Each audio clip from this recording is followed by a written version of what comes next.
불평등 무역 장벽과 보호 관세에도 불구하고 일본에 성공적으로 진출한 크고 작은 서방의 기업들이 점차 늘어나고 있습니다. 그들은 세계에서 두 번째로 큰 시장에 흥미를 느끼고 있습니다.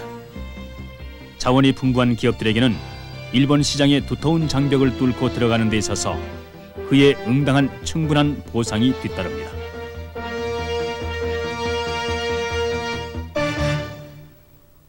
안녕하십니까. 로버트 클리스토퍼입니다. 일본의 해부, 경제력의 원천에서 만나게 돼 반갑습니다. 오늘날 일본에서 외국인이 지분 소유하고 있는 기업은 4,800여 개이며 매년 약 400개씩 증가하고 있습니다. 일본에서 성공적으로 영업 중인 미국 회사들은 대부분이 미국의 대기업들로서 IBM, 코카콜라, 맥도날드, 존슨앤존스, 허니웰 등입니다. 일본 시장에 침투하는 일은 쉽지 않았지만 어쨌든 일본 내에서도 일본 기업들에게 이길 수 있다는 사실을 입증하게 되었습니다.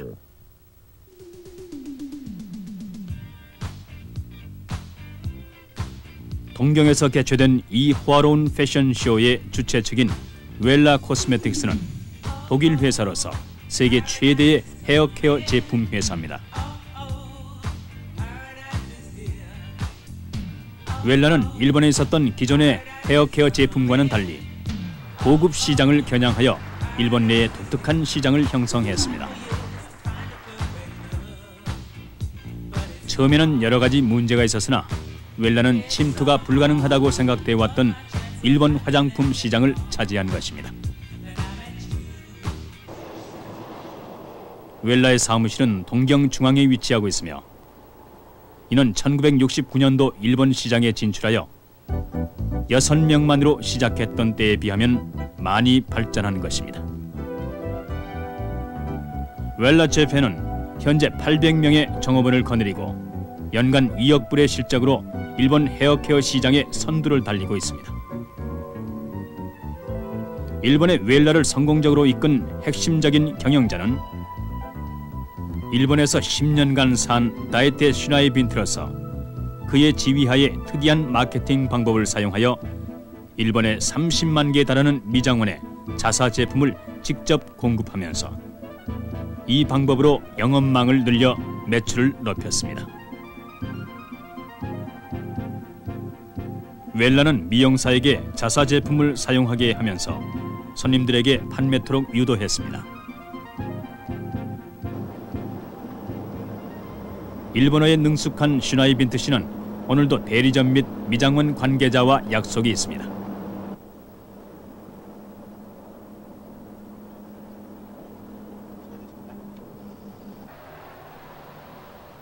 일본에서의 성공의 비결은 원만한 대인관계에 있다고 하는데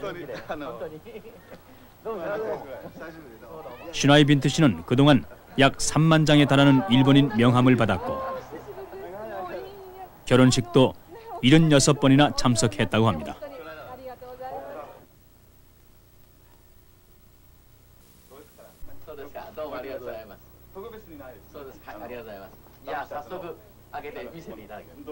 슈나이 빈트 씨는 일본에 온 이후 도미타 씨와 거래를 해왔으며 이제는 한 가족처럼 되었습니다.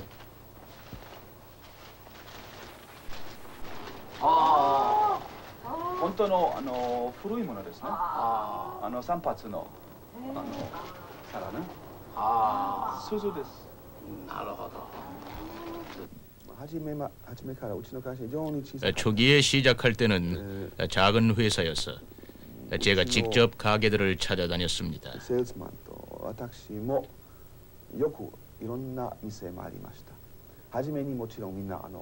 처음엔 웰라 제품에 대해 알지 못해 물건을 받아주질 않았어. 같은 가게를 서너 번씩 찾아갔죠. 나중엔 우리를 딱하게 생각하더군요. 전 이걸 미키마우스 효과라고 하는데 자꾸 의지가 있어 좋아했나 봅니다. 얼마 후 주문을 받기 시작했고 상점에 제품이 진열되기 시작했습니다. 웰라의 혁신적인 유통 시스템은 큰 성공을 거두게 되었으며 다른 제품도 다루기 시작함으로써 현재 일본의 외국 화장품 회사 중에 단연 선두입니다. 제록스사는 1962년 후지필름과의 합작 투자로 다른 방법을 통해 일본 시장에 진출했습니다. 테이프 카트 오네가이시마스.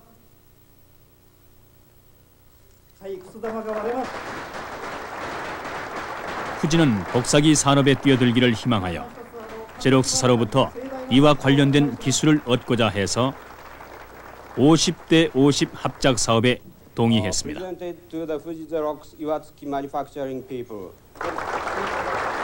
24년 후 지금 이 합작 회사는 이 업계에서 선두를 달리고 있으며 10,000대 이상의 산업용 복사기를 생산해내고 있습니다.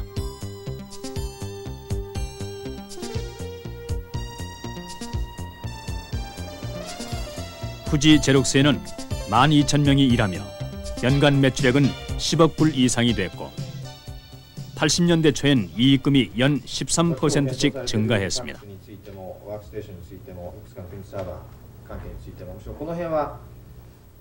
후지 제록스는 외국 회사 중 규모 면에서 4위를 차지하는데 제록스 측은 당초 이 합작 회사에 자기 측 경영진을 파견하려고 했으나 일본인만을 고용키로 합의하게 되었습니다. 1978년 고바야시 요우타로가 사장이 됐습니다. 최초의 합작 계약서는 1962년 2월 5일에 서명됐으며 각각 1억 엔씩을 투자하여 2년간의 준비 작업 끝에 후지 제록스가 탄생하게 됐습니다. 여러 가지 난항을 극복하고 계약서 조건을 협상하는 데 무려 5년이 걸렸다고 합니다.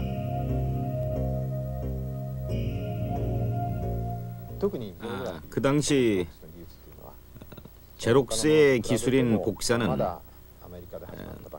다른 기술과 비교해 미국의 초기 발전 단계에 있었죠.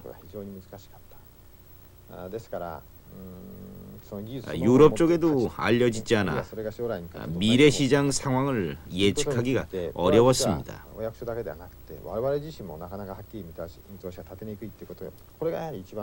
더더욱 어려운 건 정부뿐만 아니라 후지필름 측도 기술의 응용 분야와 효과를 전혀 예측 못했습니다. 그러나 후지필름이 이 기술을 상업화시키기로 해서 우리는 명예와 신뢰도를 내걸고 뛰기로 결심을 했죠.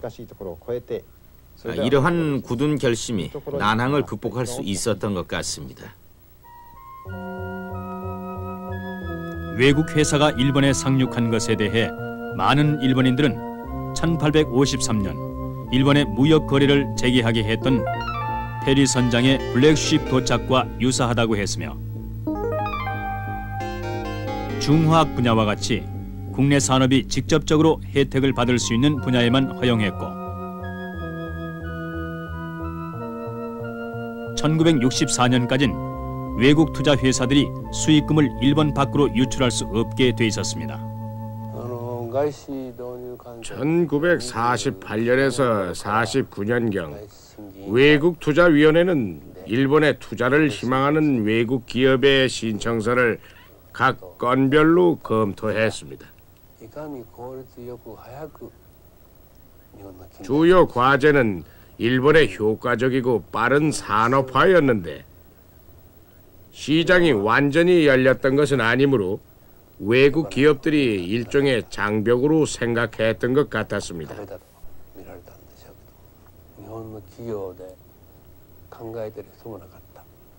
업계의 리더인 후지 제록스사까지도요. 하지만 일본인들은 그렇게 생각지 않았죠. 우린 사무기기 현대화를 위해서 좋은 방법이라고 했습니다.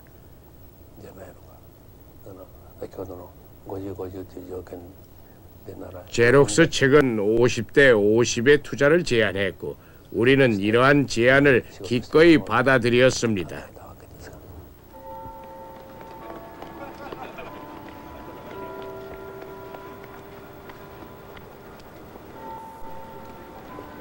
후지 제록스는 영국의 모기업인 랭크 제록스의 특허권을 사용하여 복사기를 생산했습니다.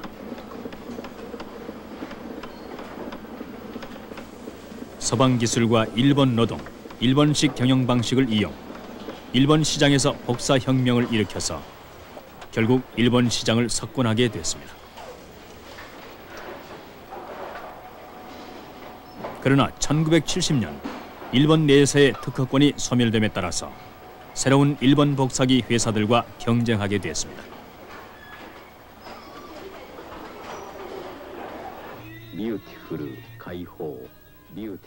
일본 신생업체들은 후지 제록스를 겨냥해서 광고를 하게 됐는데 이에 대항해 사용한 후지 제록스의 광고는 유명합니다.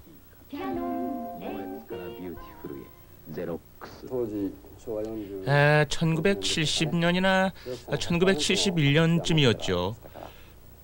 후지 제록스가 시장을 독점해서 복사 기술을 가지고도 이길 수가 없었습니다. 그래서 전략을 개발해냈는데 우리 제품의 깨끗한 복사면을 판매 전략으로 강조하기 위해서 후지 제록스보다 더 깨끗하게 복사해내는 기계를 만들기로 했습니다. 시장 조사 결과 후지 제록스에서 요구하는 가격이 매우 높아 우리는 후지 제록스 가격의 절반에 해당되는 제품을 만들기로 결정했고 또한 소비자들에 대한 애프터 서비스를 개선하는 데 노력하기로 하고 전화를 받은 후에 2시간 내로 출동을 해야 하기 때문에 2시간 이상 거리에 있는 손님에겐 판매할 수 없다고 얘기하면서 시장 진출 시 전략을 완벽히 갖췄죠.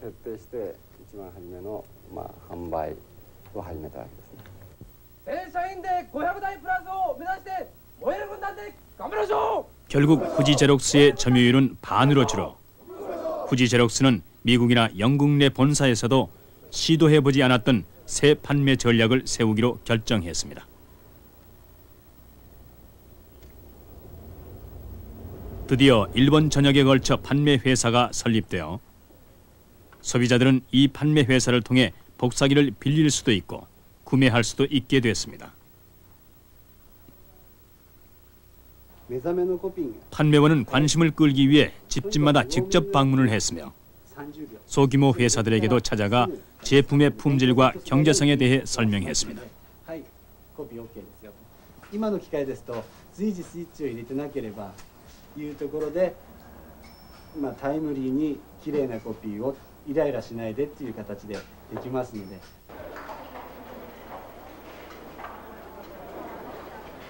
1976년 완전 품질 관리제를 도입함으로써 직원들에게 애사심을 높이고 회사 목표 주입과 효과적인 업무를 위해 노력하고 경영자들과 직원들 모두가 함께 식사를 했습니다.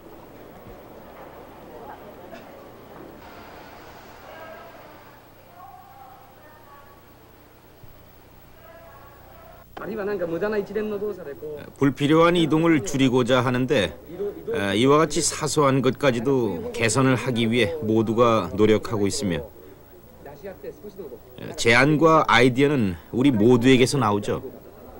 TQC는 이곳 에비나 공장의 아르바이트생도 실천하고 있습니다. 지금 무슨 일을 하고 있죠?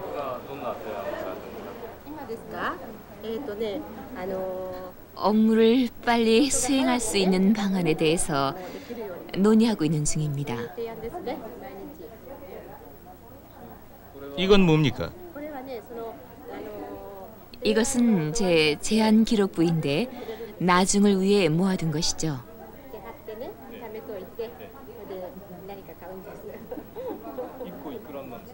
얼마나 됩니까? 500또는 200엔 정도죠. 1000엔짜리도 있어요.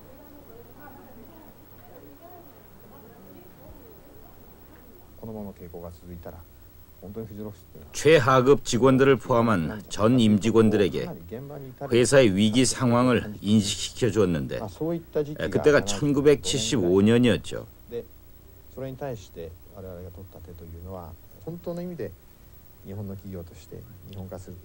회사를 일본화시키기 위해 우리의 태도를 바꿨고 TQC를 통해서 점차 이루어 나갔습니다.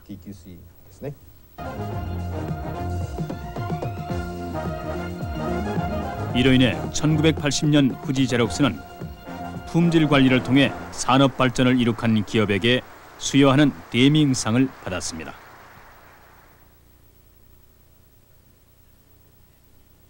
이것은 에드워즈 데밍의 이름을 딴 상으로 1951년부터 일본 제조업계에 수여되는 가장 권위 있는 상이라 할 수 있을 것입니다.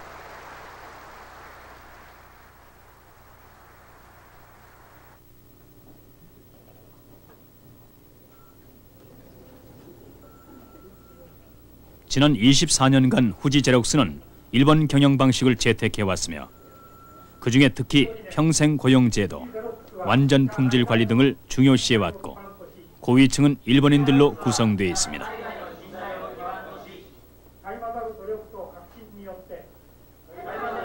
사원들은 일과를 시작하기 전에 회사 표를 외칩니다. 말하자면 일본 회사의 모든 요소를 고루 갖춰 일본식 경영 방식을 모방하여 성공을 거두고자 하는 미국과 일본의 결정이라 볼 수 있습니다.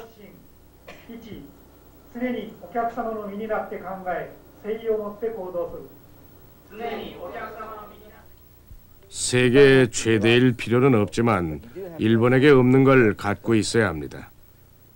이곳에 진출한 외국 기업 중 해외에서 일본 기업보다 크다는 사실만으로 자신만만해하던 기업들이 실패한 경우를 종종 보았습니다.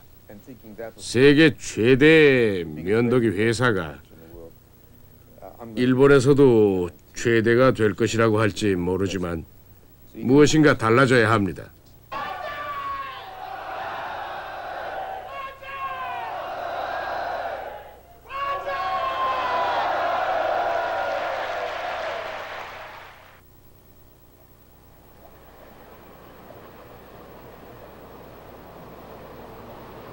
켄터키 프라이드 치킨은 패스트푸드로는 최초로 일본에 진출했는데 당시 일본 소비자들이 미국 패스트푸드에 무관심하다는 견해가 지배적이었습니다.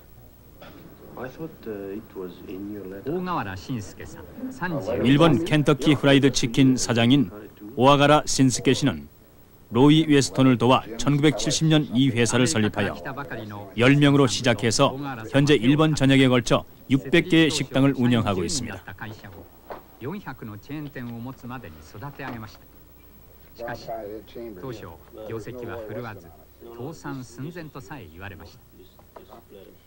그러나 마케팅상의 여러 가지 시행착오로 인해서 성공에 이르기까지 어려움을 겪을 수밖에 없었습니다.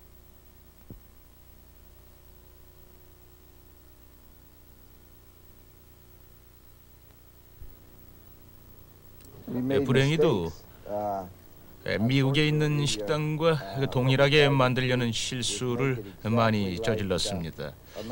미국은 땅이 넓기 때문에 단독 건물과 넓은 주차 시설을 갖췄는데 똑같이 만들려고 공간을 물색하기 시작했지만 그 당시까지만 해도 일본인들은 기차를 많이 이용했는데 따라서 식당 위치 선정을 잘못한 것입니다. 그래서 초기에는 어려움을 아주 많이 겪었죠. 아사쿠사는 옛 동경의 핵심을 이룬 것으로 이 미국 패스트푸드 식당은 사당과 100년 된 집들 사이에 위치해 있습니다. 미국 방식만을 주장했던 미국 본사는 이 방법이 성공하리라는 것을 몰랐으나 켄터키 프라이드 치킨이 쇼핑가와 유흥가 사이에서 운영되기 시작하면서 급성장했습니다. 일본에서는 전통적으로 주 메뉴는 주방장이 결정하는 게 상례로 되어 있지만 미국에서 성공을 거둔 전략의 일환으로 주방은 공장처럼 운영되며 절차는 핸드북에 의해 이루어지고 있는데 세계 곳곳에 6,400개 식당도 대부분 이와 동일한 방식으로 이루어지고 있습니다.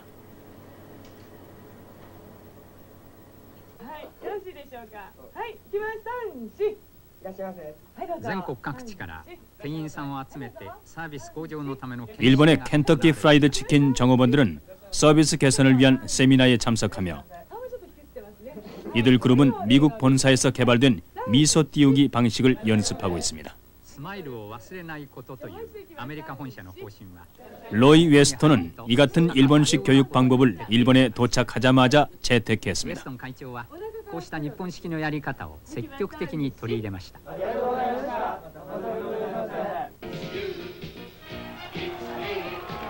점포 400개째의 기념으로 삿포로에서 행해지는 행사입니다. 여러 패스트푸드 식당들은 일본에서 고난을 겪고 있지만 몇 번의 시행착오와 일본 내의 장기 목표를 통해 켄터키 프라이드 치킨은 확고한 기반을 마련할 수 있었습니다. 안녕하십니까. 일본에서 몇 년 근무했죠? 11년 내지 12년 됩니다. 홋카이도는 몇 번째입니까? 이번이 5번째입니다.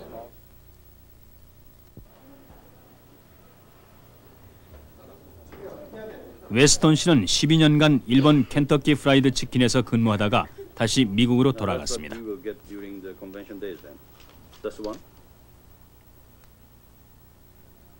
그가 퇴직한 후 사장직은 그의 오른팔이던 오가와라 신스케 씨가 맡게 되었으며 그 후 계속 성장했습니다. 그들은 이런 식인데 일본인들은 물론 10여 년간 미국인들도 있긴 하지만요.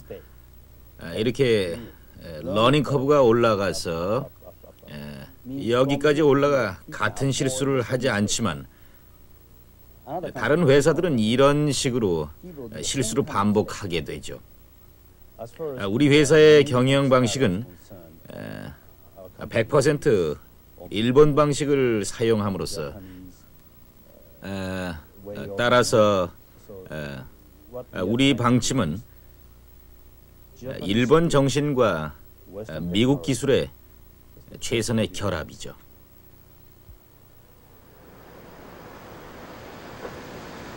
미국 보험회사 중에서 세 번째로 큰 에쿼터블 생명보험은 일본 지사장인 도널드 무니 지휘하에 일본 시장 진출을 노리고 있는데 경쟁이 심하기로 소문난 일본 보험업계에 사용할 주된 상품은 변동률 보험이라는 것입니다.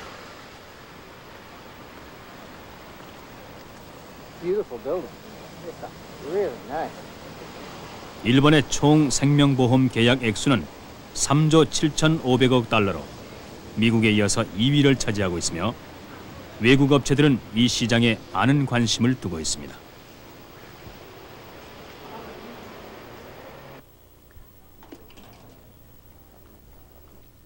우선적으로 우리에겐 부장과 과장급의 간부 사원들을 채용하는 것이 주된 과제였습니다. 즉 생명보험 관리, 전산 시스템 개발 분야, 보험 통계직, 투자 및 판매에 경험이 필요했죠.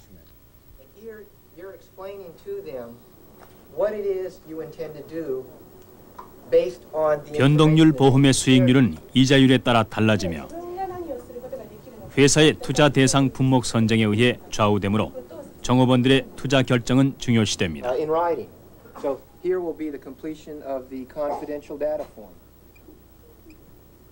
따라서 이 회사는 보험 판매원으로 남자 대졸자만을 채용한다는 규정을 정했으나 전통적으로 여자 판매원만을 채용했었습니다.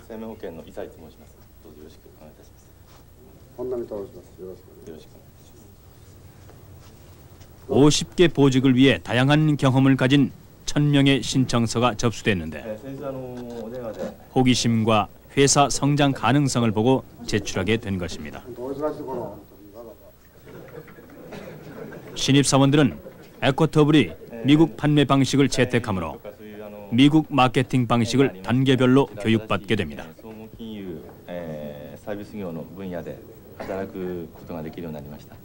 전에는 액세서리 업계에 종사했습니다.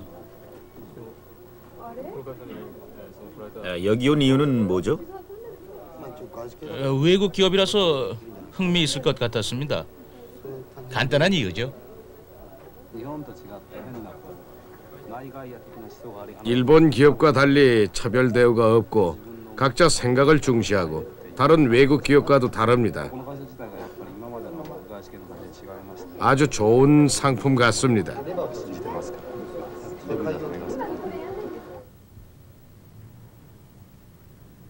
에쿼터블의 우선 과제는 능력 있는 경영진을 찾는 것인데 일본의 평생 직장 제도에 가로막혀 타 회사 직원들을 채용하기 어려웠으나 이 회사는 일본의 인력 채용 전문 회사를 이용하여 능력 있는 경영자를 찾기로 했습니다. 에쿼터블로부터 자기들을 위해 일해줄 능력 있는 경영자를 물색해 달라는 부탁을 받았습니다. 또한 그들은 일본의 진출에 영업을 할 수 있도록 정부 허가도 받아놓은 상태였습니다. 판매원을 통해 보험을 권장할 것이며 이에 필요한 조직 구성도 돼 있었습니다. 우선 사람을 직접 만나봐야 합니다. 말을 안 하면 곤란하죠. 여러 가지 이유들이 있지만 대부분 단점이 밝혀질까 봐 겁을 먹습니다. 경우에 따라 질문에 답변을 안 하는 사람도 있는데 그런 사람은 성공할 수 없죠.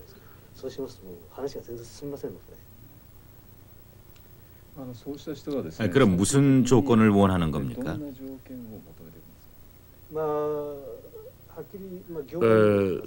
소속 분야에 따라 조금씩은 다르지만 경영층에 있는 사람들이라서 일반적으로 맡게 될 직책에 대한 적당한 보수를 받기를 희망합니다.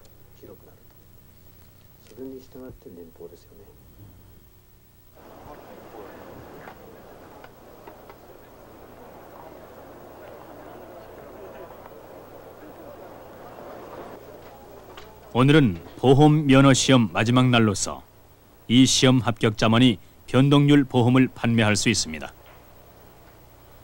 오늘 에터커블에서는 200명이 이 시험을 치르고 있는데 그 합격자 수는 에쿼터블이 일본 시장에 발판을 마련하는 데 중요합니다.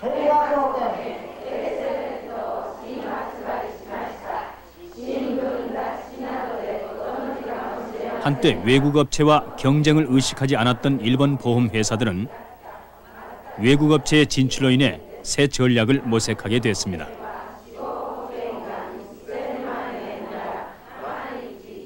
금융시장의 자유화에 따라 변동률 보험은 인기 상품으로 되어 22만 명의 보험 판매원들은 새 교육을 받아야 했습니다.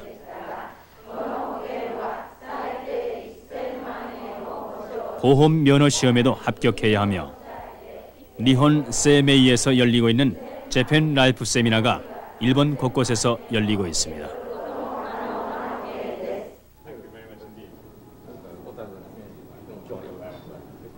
(3년간의) 시장 진출 준비 작업 끝에 에쿼터블 라이프는 일본에서 변동률 보험을 팔 수 있는 면허를 취득했습니다. 자본금 3,400만 불과 220명을 갖추고 드디어 소비자에게 보험 상품을 선보였습니다.